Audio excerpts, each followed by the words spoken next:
શરદ પૂનમની રાતલે રંગ ડોલરી. મિત્રો, નવલા નવરાત્ર ગયા અને શરદ પૂનમ આવી.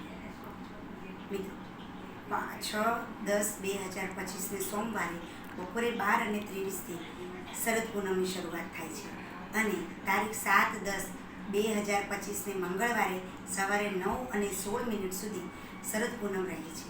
એટલે કે પૂનમનું મહત્વ તો રાત્રે જ હોય, એટલે સોમવારે રાત્રે આપણે શરદ પૂનમ કહી શકીએ.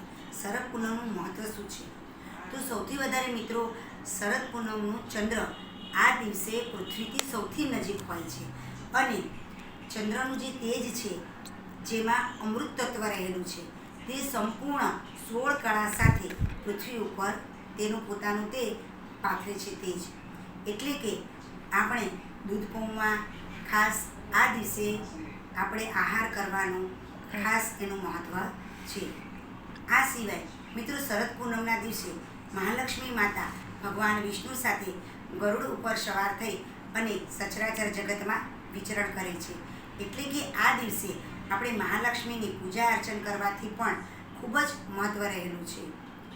આ સિવાય આ દિવસે ભગવાન શ્રી કૃષ્ણએ રાસનું રચના કરી હતી, એટલે કે રાસલીલાની શરૂઆત કરી હતી.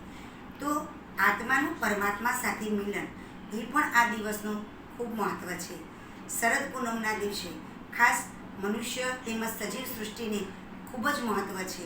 કેમ કે ચંદ્ર એ જળ તત્વનો કારક છે અને મનુષ્યના શરીરમાં જળ તત્વ સૌથી વધારે રહેલું છે. એટલે કે ચંદ્ર મનુષ્યના શરીર ઉપર સૌથી વધારે મહત્ત્વ છે. હવે મનુષ્ય કે સમગ્ર જીવ સૃષ્ટિ જો આ દિવસે, એટલે કે મનુષ્ય જ્યારે રાત્રે આપણે દૂધ પૌવાનું જે આહાર કરીએ છીએ એની સાથે જે અમૃત તત્વ આપણા શરીરમાં અંદર જાય છે, એટલે કે શરીરની અંદર રહેલું પિત્તજન્ય રોગ એટલે કે અગ્નિનું શમન થાય છે. એટલે કે ઔષધિની દ્રષ્ટિએ પણ શરદ પૂનમનું ખૂબ મહત્ત્વ છે. મિત્રો, જ્યોતિષશાસ્ત્રની દ્રષ્ટિએ જોઈએ તો ચંદ્ર જેની જન્મ કુંડળીમાં બળહીન હોય કે અશુભ હોય, તો આ દિવસે તે વ્યક્તિ વ્રત ઉપવાસ કરે અને રાત્રે ચંદ્રની પૂજા એટલે કે કંકુ ચોખાથી પૂજન કર્યા બાદ રાત્રે તે દૂધ પૌવા લઈ અને વ્રત ઉપવાસ છોડે તો પણ તેને ચંદ્રનું બળ મળે છે. ચંદ્રના મંત્ર જાપ કરવાથી પણ ચંદ્રનું બળ વધે છે. મિત્રો, શરદ પૂનમ એટલે કે 16 કળાઓ. 16 કળાઓ બે રીતે હોય છે, એક સાંસારિક રીતે અને બીજું આધ્યાત્મિક રીતે. સાંસારિક રીતે તો આપણે સૌ જાણીએ છીએ કે પાકશાસ્ત્ર, જ્યોતિષશાસ્ત્ર, સંગીતશાસ્ત્ર, નૃત્યકલા, ગાયન, અથર્વ, ધનુર્વેદ આવી જે અનેક કળાઓ છે એ કળાઓ સાથે આ ચંદ્ર સાથે વર્ણવી છે.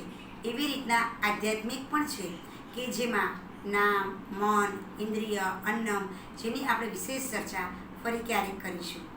જય શ્રી કૃષ્ણ. મારો વિડીયો આપને પસંદ આવ્યો હોય તો સબસ્ક્રાઈબ કરજો અને લાઈક કરવાનું ભૂલશો નહીં, તેમજ કોમેન્ટ કરવાનું ભૂલશો નહીં. જય શ્રી કૃષ્ણ.